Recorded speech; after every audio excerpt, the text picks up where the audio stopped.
So I'm just putting here. So yes, as Wendy was talking, it's that is the provocative title of the panel, From Surprising to Inquiry.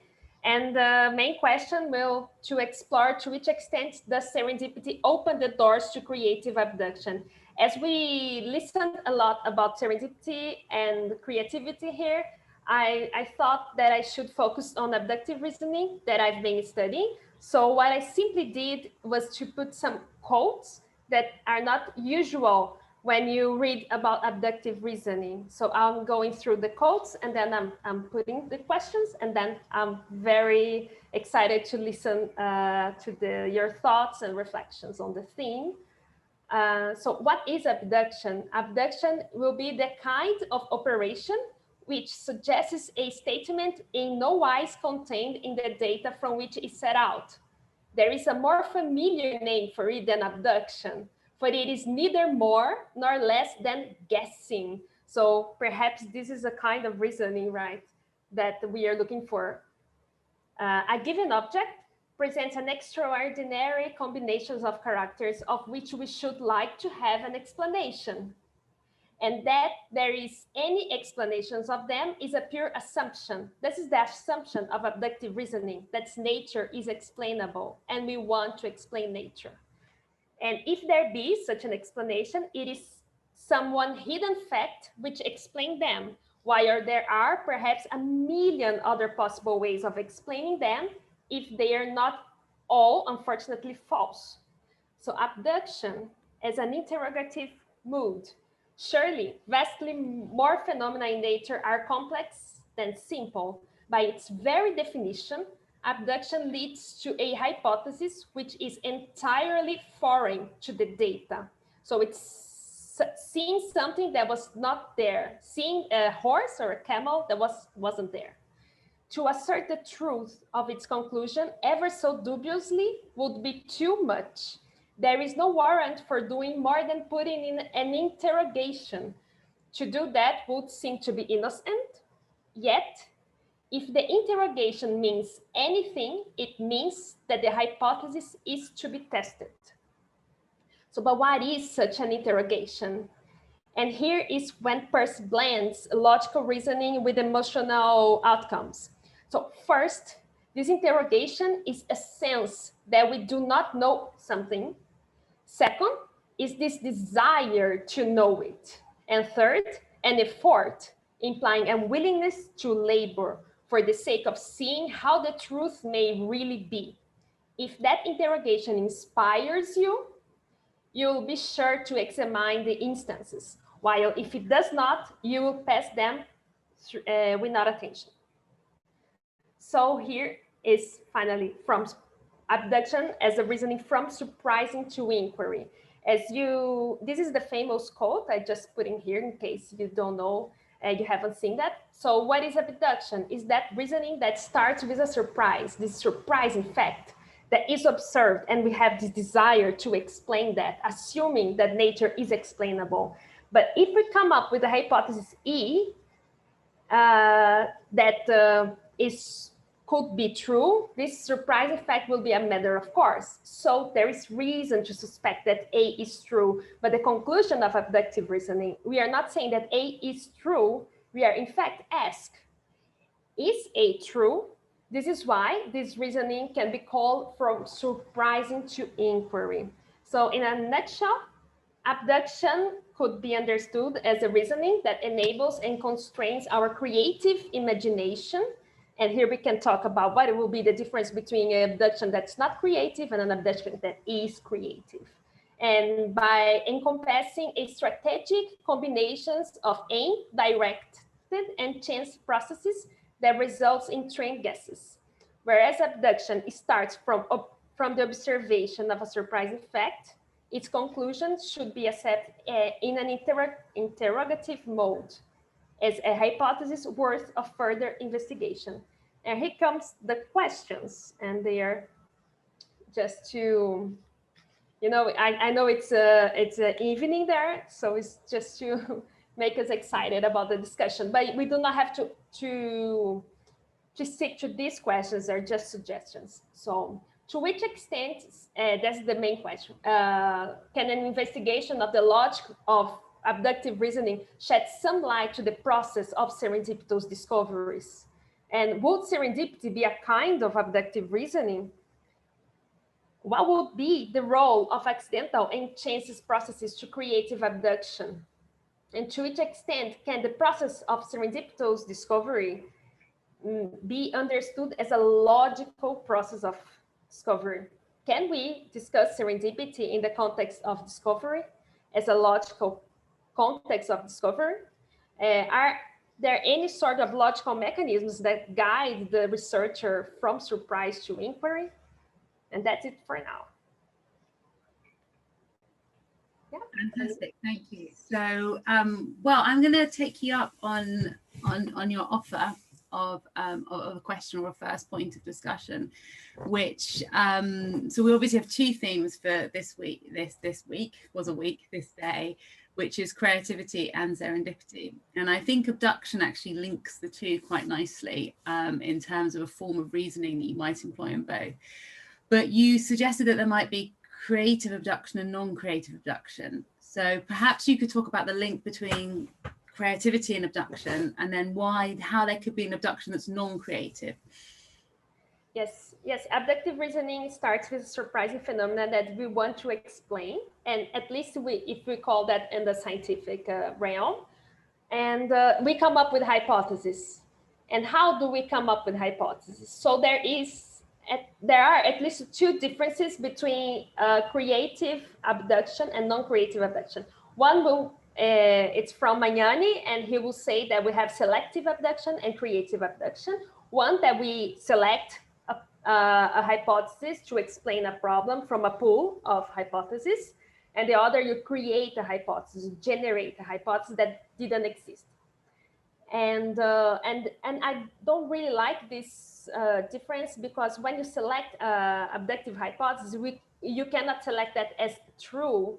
This will be inference to the best explanation and not abductive reasoning in the personal sense. Perhaps just for the non-philosophers, could you explain the difference between because I always thought abduction was inference to best explanation, so clearly I'm wrong. So if you could explain to us what the difference then would be between true abduction and this inference to best explanation, that would be fantastic. Yeah, you are not wrong. In fact, nowadays we have two definitions that is accepted as abductive reasoning. When we say abduction in philosophy of science, for instance, it is a synonym of inference to the best explanation. So there will be there was two forms also of inference to the best explanation. I'm not very keen of this concept, but basically you have very simply put, you have a set of hypotheses, and then you need to explain a phenomenon, and then you select the best hypothesis that explains this phenomenon. But how do you select that? It will be the likeliest, the more probable hypothesis that to be true, the one that gets you close to the truth. And this is what we call, like, we have the Harmanian inference to the best explanation. So you have this inference, you have a problem, you select a hypothesis to explain that problem. And this hypothesis is taken as truth hypothesis. But then you have abduction in the person sense. And then you have the generation of a new hypothesis to explain a phenomenon that you don't know, it's surprising. And this, when you do that, you can generate many hypotheses, right?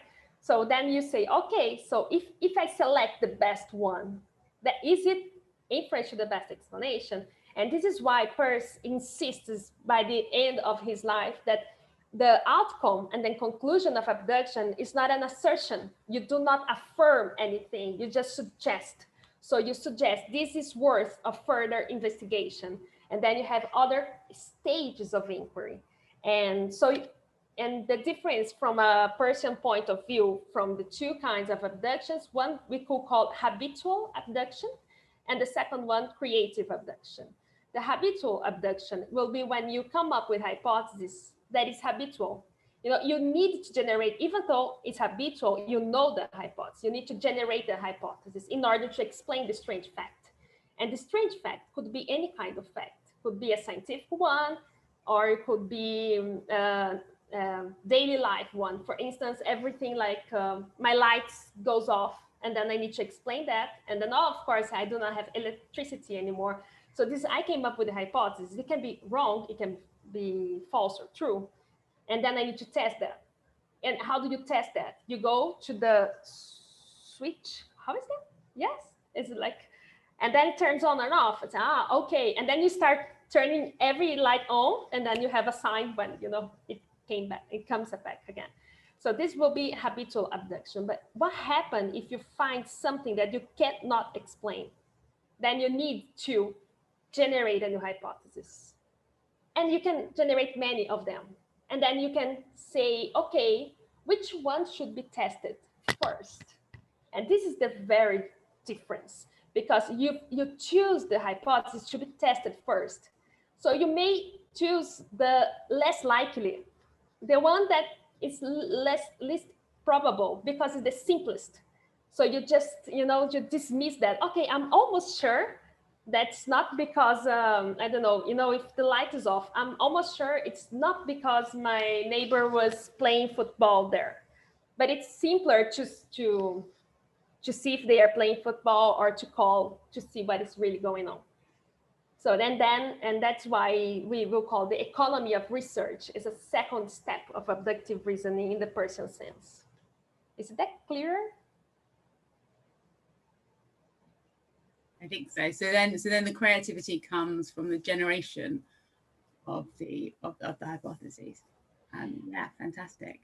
Yeah, and also yes, just to make sure that we are trying to understand the logic of abduction and where does creativity come from, and this has to do with the sublime, and it has to do with first to search for the admirable, but also to contemplate things. This is why it's first we'll say that it's a kind of inference you can, in a sense, control, but it's a very weak kind of inference, because the logical steps that goes from the premises to the conclusion is like, he will say that it's iconic. It means that the conclusion resembles the premises, but there is no like a deductive logic. You can come new things and you accept them as an interrogation, as a simply maybe. Yeah, I can see that Peck's quite keen to ask questions. So Peck, you're muted, my darling. You're still muted.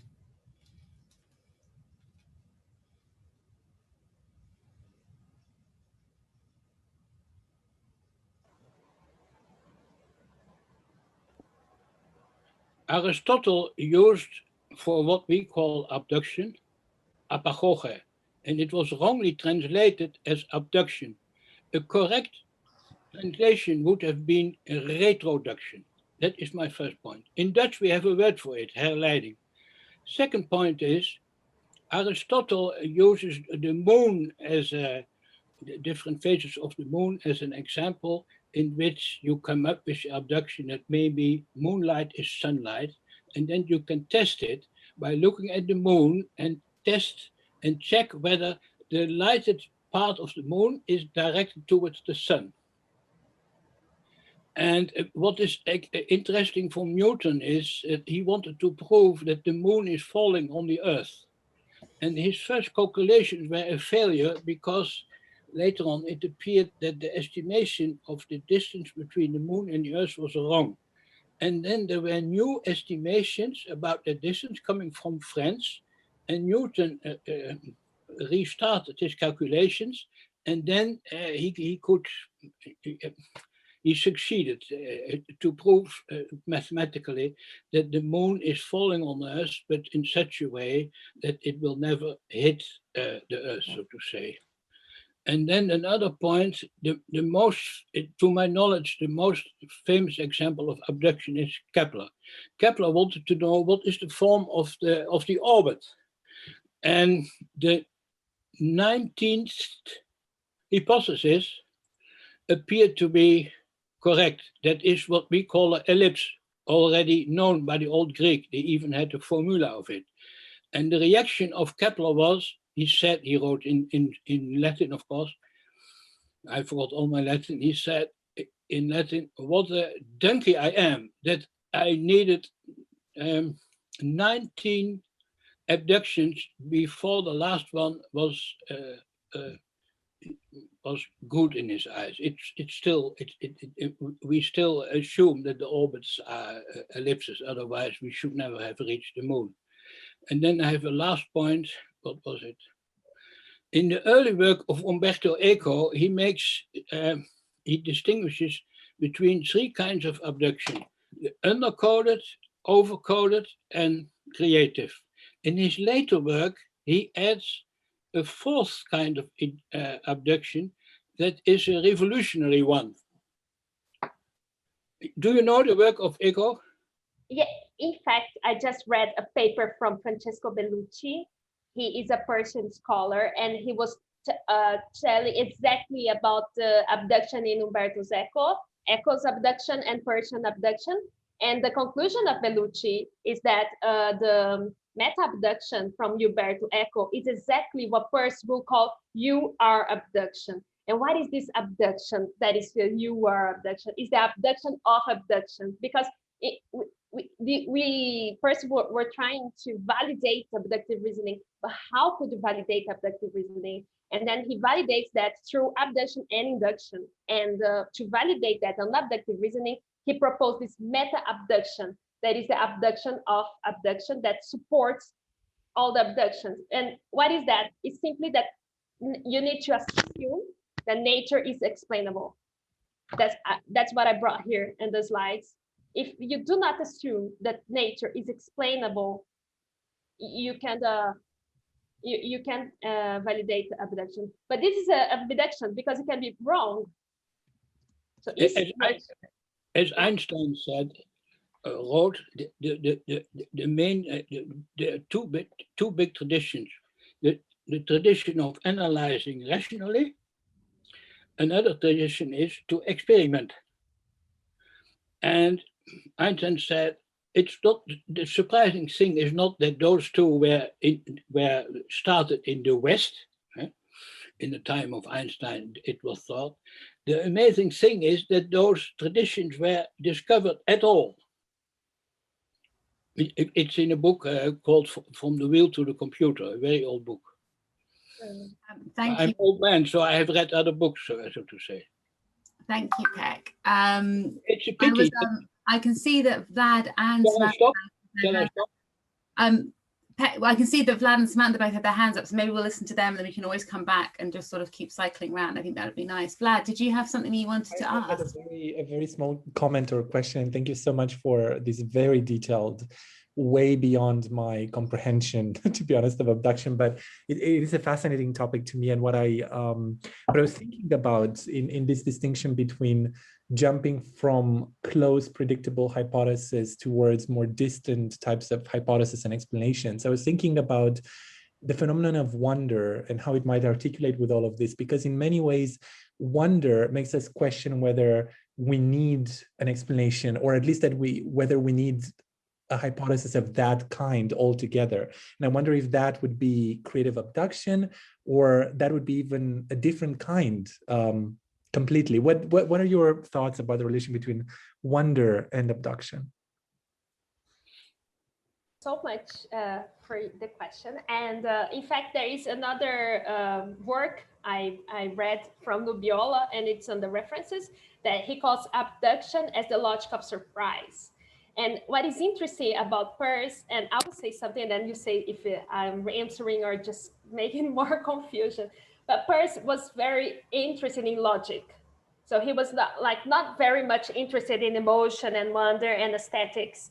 And so he has aesthetics and ethics in his work, but it's not very developed.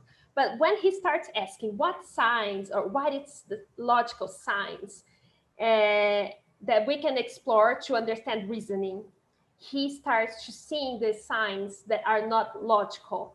So this is why although he was interested in this abductive reasoning as a logic, he came up with all this kind of wonder and emotion. So if you call wonder is this amazement that occurs like an astonishment that Aristotle talks about, this will be exactly the what guides, what triggers abductive reasoning. You have to have the assumption that's this you are abduction, that nature is explainable, but you need to have this desire to know and to feel that it's very interesting and worth pursuing that hypothesis. Right, right. No, it's thank you. I mean, wonder has a very complicated, right, history from being something close to a passion and kind of not opposed, but hindering somehow deeper reason to being the source of deeper reason. I mean, it's fascinating indeed. Thank you.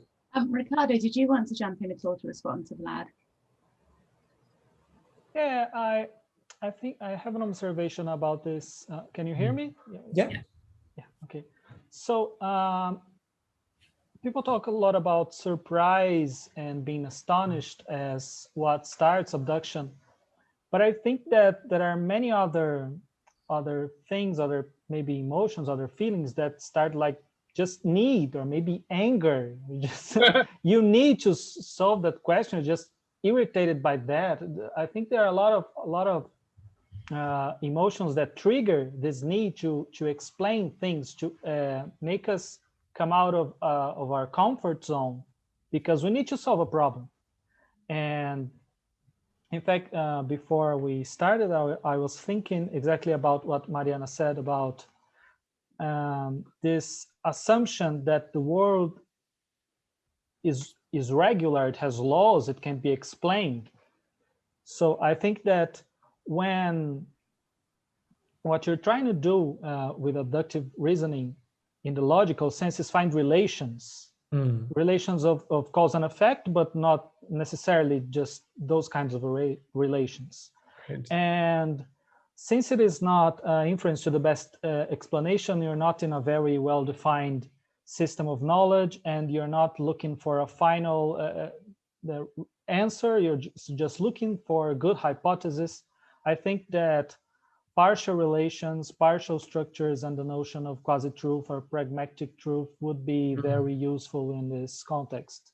So we have a lot of possible relations, a lot of possible connections between this anomalous event and everything that surrounds it, and the need we have to solve it. And by establishing these partial relations, we start to build this partial structure. And a partial structure, it can be fulfilled into many possible total structures, which will give us the final truth. But it's really far from, in the context of experience of experimental science, you cannot reach this truth in the Tarskian sense. So you only work with this partial truth. And I think that those notions would help us understand abductive reasoning, which it seems to me that is, I don't know if we can say that serendipity is a kind of abductive reasoning, but maybe that abductive reasoning is a key element of serendipitous discoveries. It is one of the mechanisms that we can find in serendipitous discoveries. Mm-hmm. Thanks. Samantha, this sounds like a good time for you to jump in. It is, because I love this role of emotions, right? And this is part of the reason why discovery got kicked out of philosophy of science for a while, right? Because there is this role of emotions, and there's this seemingly irrational step that you have to take into the unknown or the uncertain before you can test, right? So you have to first leap through, dangerously through stuff you don't know into a world where you can test again, right? With this hypothesis you now have in hand as your talisman. And but this kind of no philosopher's land in between where emotions sit is now less of a, like, the philosophy is now also engaging the fact that emotions carry, like, they have rational purpose. They play a role in our ability to reason. And one of the more fascinating concepts that I think has so much to do with abduction is salience, right? What is that feeling of pursuit worthiness or value in something? Why do we follow something up? What makes us wonder? I think, but what pulls us down the road there? And I don't think it's irrational. I don't think it's just a response you know, some biological response or some emotional response that is non-rational. I think it's very much tied to our sense of what's going to work, what kind of solution we need. And these kinds of very reasonable and pragmatic parameters guide our way to picking not just any random hypothesis. It's not like we generate totally random hypotheses in response to things. We generate somewhat reasonable hypotheses, sometimes not seemingly unreasonable hypotheses that turn out to be reasonable, which is always fun, right? But there is a realm in which we work. It's not, we don't just always go to, you know, oh, Cotton Candy Mountain, and you have a direction. So what is that? What kind of rationality is that? I think is really key to both serendipity, because that's the sagacity, right? That's the recognition of potential value in an unexpected observation or event that we can't pin down. And in abduction, it's that this hypothesis is reasonable even to think about. Here's a hypothesis, you know, what even counts as a hypothesis in that situation? Is itself framed by a certain sense of suitability. So I'd love to tap into that more. And I do think there's a rationality to it. I don't know, I would have trouble prioritizing serendipity and abduction in the sense that I'm very Peircean about abduction in that it's ampliative, because we do make that leap into something new. We can create knowledge this way, and we can't create knowledge through deduction. We can confirm knowledge, but don't create, you know, new things. And that creative aspect is also what we do in serendipity. But I feel like maybe abduction is trying to get down to the steps that are being taken, and how they differentiate from other contexts as far as rational steps go. But I don't think they're actually describing different situations necessarily, if that makes sense. Yeah, make an observation. Yeah. Okay, thank you, Wendy.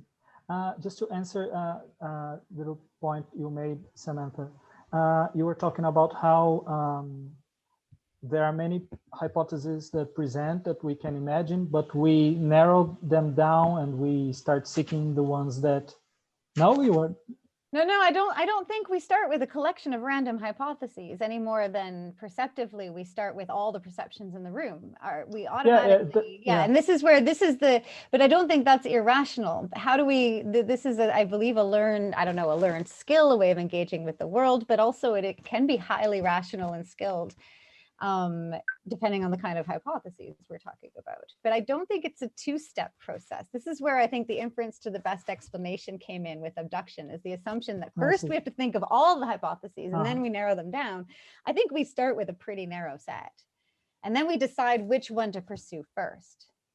And those are other factors. That has less to do with the hypothesis and more to do with how much time we have and who's around us and what equipment we have. And So yeah, this is, I am very kind of reluctant to add that narrowing down step.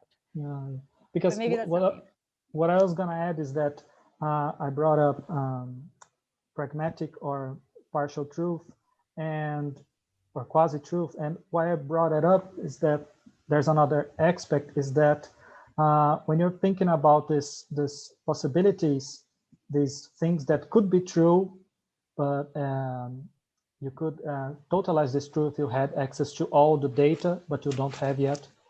In this partial structure, you have to have some basic truths so that your partial truths are not totally incompatible with what you already know is true or assumed to be true. So I think that this skill we are talking about is this prior, some of this skill maybe, is this prior knowledge that you have of all the things that you assume to be true. And they can also be challenged by serendipity, we have seen before. But some things you have to assume. One of the things that you assume is what Mariana brought, is that things have causes and effects, and you have to assume other things should be true. So you start testing the hypotheses that are compatible with what you already know, but not entirely connected to what you already know, because otherwise you would just be looking back to the hypothesis you already have before to explain that thing. So you are creating new hypotheses, but they are not totally irrational, as you said. Yeah. Just Maureen, I can see Maureen, she's got her hand. I didn't know whether you want to come in now with a new something to sort of move it on. who? Me? Marie Unichi's got her hand up. I Yes. think. Okay. Can I ask a question? Please do. So, hello everybody. Mariana mentioned that abduction leads to hypotheses entirely foreign to the data, if I understood properly. I have some difficulties to understand that. How is it possible that hypotheses are entirely foreign to the data? Would that be the case that one is wondering and we would connect serendipity with abduction so that we get some data and then we invent some hypothesis, and the hypothesis would be completely foreign to the data? In which way is it possible that hypothesis would be entirely foreign to the data? A machine, for instance, in an aleatory way, could invent a hypothesis. Would we say that would be doing abductive reasoning? That's my doubt at the moment. Thank you. Nisi, we cannot see you. You turn off. Okay, you turn off your camera right now. Yeah, that's a very, very good question. I am not sure if I can answer that. The second one, I'm researching. That's what I would like to know. If it's coming up with a new hypothesis, is really abductive reasoning. If you don't feel that there's no emotions, there's no, as Ricardo was saying, the irritations of doubt that you should explain, you have this desire to explain. Does a machine have disability? I don't know. But in the first, when he says it's completely foreign to the data, perhaps what he means is that it's a kind of ampliative reasoning, because this is what is struggling him the most. There is a difference between inductive and deductive that are not ampliative, while abduction is ampliative. So it's something that you come up, as if you could reconstruct the signs, the symptoms, the things you see during your path. And you can come up with a horse or a camel, right? As Walpole will say, that's completely foreign to the data. But in fact, it's not completely foreign to the data. I get the point, because the signs were connected there, right? So yeah, it's just to point out, to not forget as well, one of the most interesting things the Peraça will say, like 1 year before he dies, is that reason is an instinct. So we have this instinct that we come up with some hypothesis and not with a trillion of hypotheses to explain a fact. It's reasonable. We have this, it's not reason, but it's reasonable that you come up with some hypothesis that may be right, more likely to be right than wrong. And if we don't come up with this hypothesis, we can come up with very wild hypotheses that may come as true in the end. And but in the end, he says, even reason is a part of our instinct. So there is no like reason and instinct. No, but reason is just a part of us as humans' instincts. What I find very beautiful, but not sure if it's right or wrong. Eunice, and then Pack, I don't know.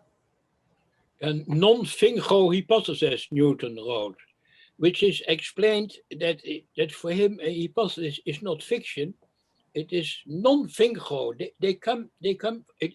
He suggests that they come from the facts. The word facts is interesting. It comes from the Latin factum, deponens.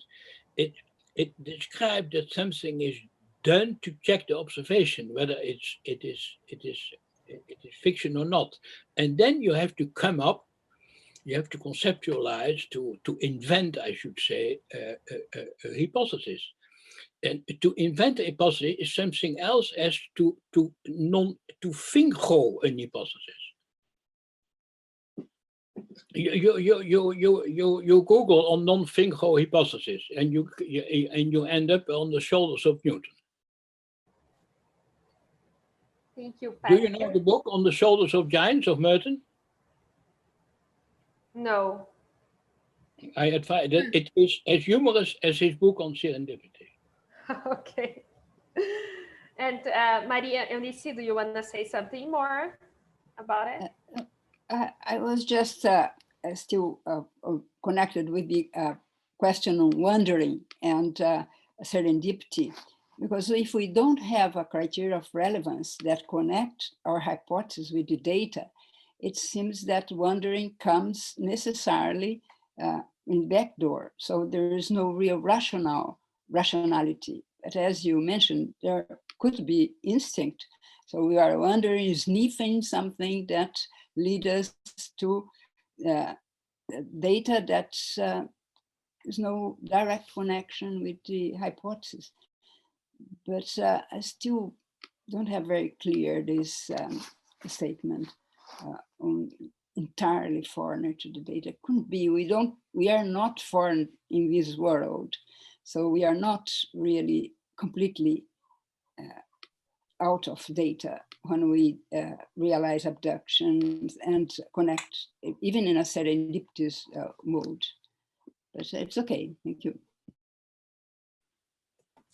Thank you. Ricardo, did you want to jump in with anything on this? Oh yeah, just want to make an observation, short observation.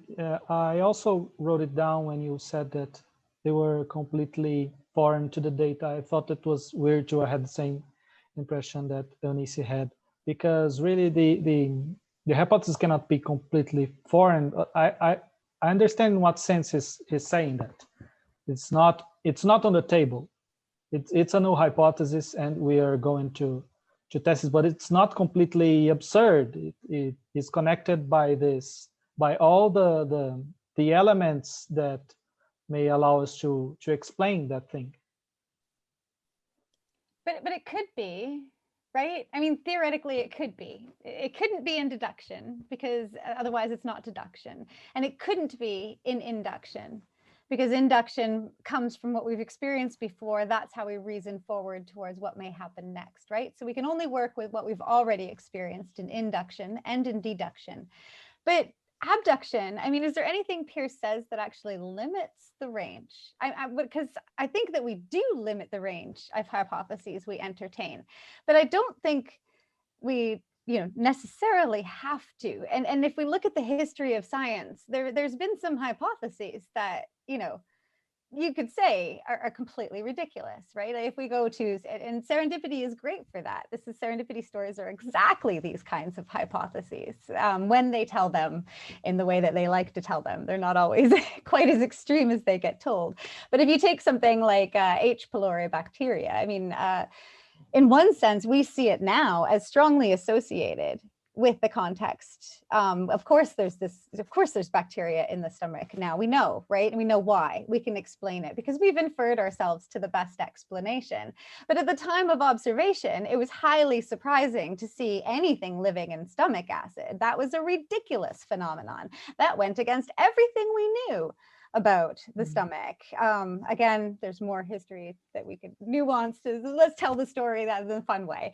But this is the kind of idea we want to recognize as well with these stories, that it is possible to have these revolutionary style hypotheses turn out to be true. And to go back to Umberto Eco, his book on serendipities and lunacies is exactly calling attention to this. The things that look the most stupid sometimes turn out to be the thing that is the cleverest, right?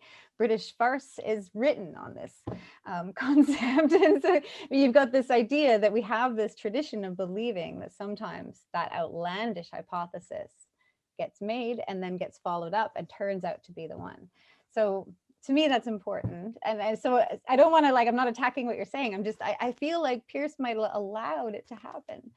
I think that because, so, and stumbling naively here, but is that because if you think where the data sort of rest in induction and deduction, they're here and they generate the hypothesis. Whereas actually in abduction, the hypothesis generates the data because you go on to test that hypothesis. So you don't test that hypothesis on the prior data. Instead, you test the hypothesis on newly generated data. So it could be foreign to this at this data point here, but then it would then be reinforced and not foreign to the data that is generated by it. So because I feel like there's two parts here to abduction. There's the hypothesis generation, but then there's also the hypothesis testing, which both are necessary, because if you test it and it doesn't work, then you're back, so you haven't had a successful sort of abduction. So could that maybe be why this relationship your abduction had essentially rests on two sets of data? So one could be foreign and one couldn't be, and could that maybe go some way, or you just going to nod and smile at the psychologist and then just move on to another conversation? I guess it's just perfect. Yes, and we need to recall that data doesn't mean like data for PERS, right? What we call data here is a bit different. But yes, it's but the point here is the later stage abduction is not an isolated kind of reasoning, and we analyze that as the reasoning that generates new ideas. This is why I guess he may be a bit hyperbolic here, just to really affirm that abduction is the only kind of reasoning that generates new ideas, that is ampliative kind of reasoning. But once you have a hypothesis, you need the other steps of inquiry that will be to deduce, right? What will be the possible, and then Giovanni was saying about the pragmatic maxim, right? What will be the possible consequences of this hypothesis? So we'll get like, I don't know, one wild, crazy hypothesis was continental drift, right? I don't know, like Wagner, I don't know how to say his name. I always, but that's something I will study. And what a crazy hypothesis that all the continents were one and then it suddenly start to, drift apart. That was very crazy hypothesis. And serendipitously, he died in Antarctica, like when this stupid accident, and he froze to death, and he couldn't pursue his hypothesis that was just confirmed some years afterwards. And this is why, and every time you test a hypothesis, no matter how confirmed this hypothesis is, the whole process is taking place, because for Peirce and Peircean realism, the world, and we are the world, is dynamic. So everything is changing. And even though we get it right, it can change because it's dynamic. But of course, it will depend on the phenomena you are analyzing, right? It's hard to change the gravity, but it's hard to change a social disposition or so on. Fab. Maria Nietzsche's got her hand up again. So did you want to?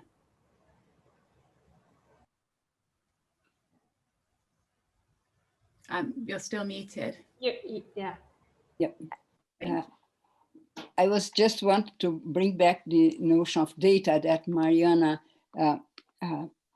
said is different from the data we have now, because with this development of big data, it seems that we have so many data, a huge amount of data that could be selected just to adjust to all sorts of hypotheses in a kind of fantasy world.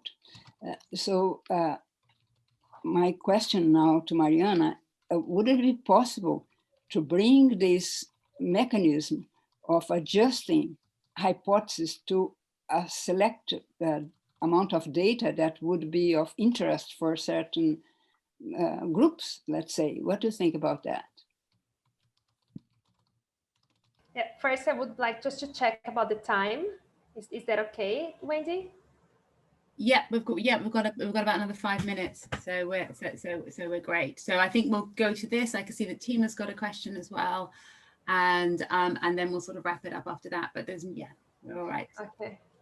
Yes, and I don't know how to answer, so I'll just quickly point out that we need to be very careful of some what the problems are in big data and how we really can solve problems with big data. I'm sure they can help us with new surprises. As I was watching this team on the DeepMind talking about AlphaFold that has predicted, the folding of the protein, and they were like very excited. What will be the next surprise? And as a team, they were like, with extended mind of machines and kind of predictions, trying to solve a real well-formulated problem. But I guess it will depend on the problem, and we need to be very careful of, the myths of they can do them by themselves, as if it didn't have like a whole team working together and doing wet work as well, not just analyzing data, but structuring this data, collecting this data. But I guess it's a very hard question to answer in 2 minutes. Ricardo, did you want to jump in with answering? See if you can answer it in 1 minute, 30 seconds. Oh, let's see if there's another question, if I can help Okay, you. Huma, would you like to ask your question? I think it's a very general question. First thing, can you hear me? Yeah.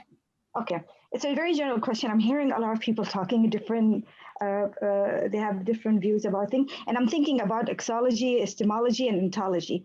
As researchers, we need to know what we value, and we need to know where we stand when we talk about ontology and epistemology. And from your reading and from everyone's reading about serendipity, like, does our exology, like our value, if we value serendipity, automatically we're going to, when we design our research, when we are collecting data and we are reasoning, automatically will guide us there or not, because we are more aware about the concept? Because Professor, I cannot pronounce his name, Trispensker.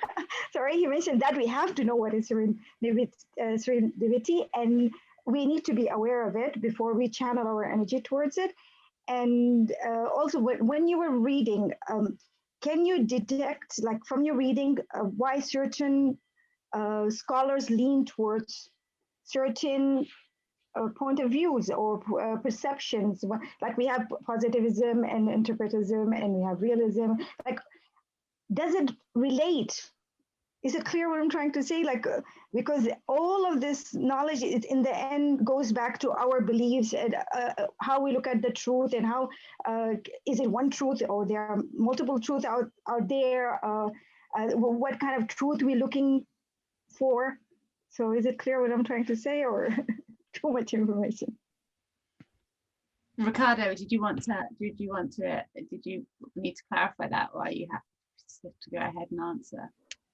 I don't know if I can answer that, but the contribution I can bring is, if you want to look at the concept of quasi-truth, I think it's interesting to show, it shows that many different scientific models of the same phenomena that explain the phenomena in different ways can be compatible, and they cannot be all true in a certain sense, since they all work. I think that this question, does this explanation work? I think it's maybe superior to other philosophical concerns. I like that emphasis on action and on work. Mariana, did you want to sort of wrap up a little bit now as we come towards the end? Yes. First of all, thank you so much for everyone being here, and for the conference. It was very interesting, and it is being very interesting. But we need to be very careful with this many truths.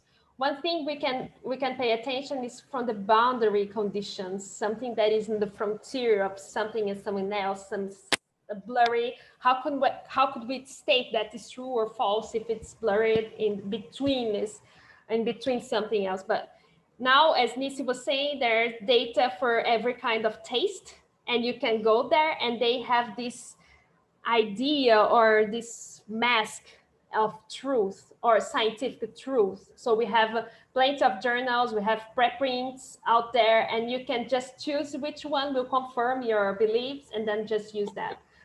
This is why we need to be very careful, and and about narratives, and just to finish with Percy Percy's ideal, he believes that there is a reality, it's a dynamic reality, and we are part of this reality.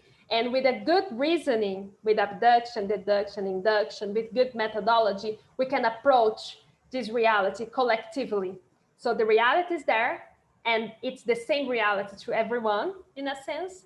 So with good reasoning, we can approach this reality towards an admirable end. And then we need to discuss what will be the best for everyone and for society and so on. Thank you. Fantastic. And thank you very much, Mariana, for putting this panel together at such short notice. You did step in when I said, oh, look, I've got this gap, can you fill it? So thank you very much, because it was fantastic and incredibly enlightening. And I didn't think I'd actually make it through on No Sleep, but you have got such a fantastic way of dealing with it and framing with it that it was just wonderful. So thank you very much.